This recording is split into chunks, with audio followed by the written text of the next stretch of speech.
মানুহ কেতিয়াবা কেতিয়াবা আনন্দে আত্মহাৰা হয় যে না বিৰাট আনন্দিত হয় কিন্তু গ্ৰাছৰুট লেভেল সিহঁতে নাচায় সেইটো কাৰণে আপুনি চাব যে ৰাজস্থানৰ ষ্টেণ্ডিং মন্ত্ৰী মানে এইটো গভৰ্ণমেণ্ট হোৱাৰ পিছতে আগতীয়াকৈ মন্ত্ৰী পাতি দিলে গভৰ্ণমেণ্ট ৰাজস্থান বিজেপি গভৰ্ণমেণ্ট এই মানুহজন হাৰি থাকিলে তাৰ মানেটো কি মানেটো হৈছে গ্ৰাছৰুট লেভেলত সাধাৰণ মানুহৰ যিটো ক্ষোভটো এতিয়া আছে আৰু এতিয়া ক্ষোভ আছে এতিয়া ইলেকশ্যনত জয়ী হৈছে আমিতো ক'ব নোৱাৰি যে টেম্পাৰিং কৰি কেনে জয়ী হৈছে এইটো ক'ব নোৱাৰি কিন্তু সাধাৰণ মানুহৰ মাজত কিন্তু এতিয়া হেৰিয়া আছে কিন্তু জেনাৰেল পিপল যিখিনি আছে বহুতে এইখিনি কৈ থাকে আৰু যে টেম্পাৰিং হৈছে কিবা হৈছে EVM টেম্পাৰিং হৈছে বোলে আমি যদিও নকওঁ কাৰণ এতিয়াও আমি প্ৰুভ কৰিব পৰা নাই কিন্তু এইটোলৈ কিন্তু বিৰাট এটা বিতৰ্ক চলি আছে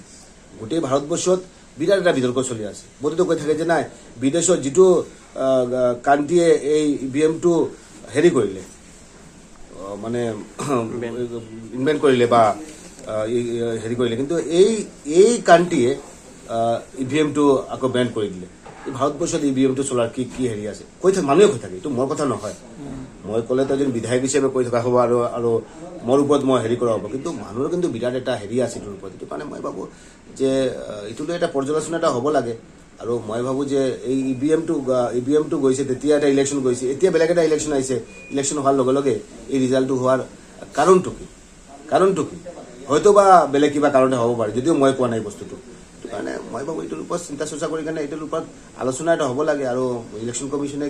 কি কাৰণে এনেকুৱা হৈ আছে ইলেকশ্যন কমিশ্যনে চাব লাগে কিন্তু ৰাইজৰ যিটো ক্ষোভ এই ক্ষোভটো কিন্তু আমি ৰাজস্থানত বাই ইলেকশ্যনত আমি দেখা পালোঁ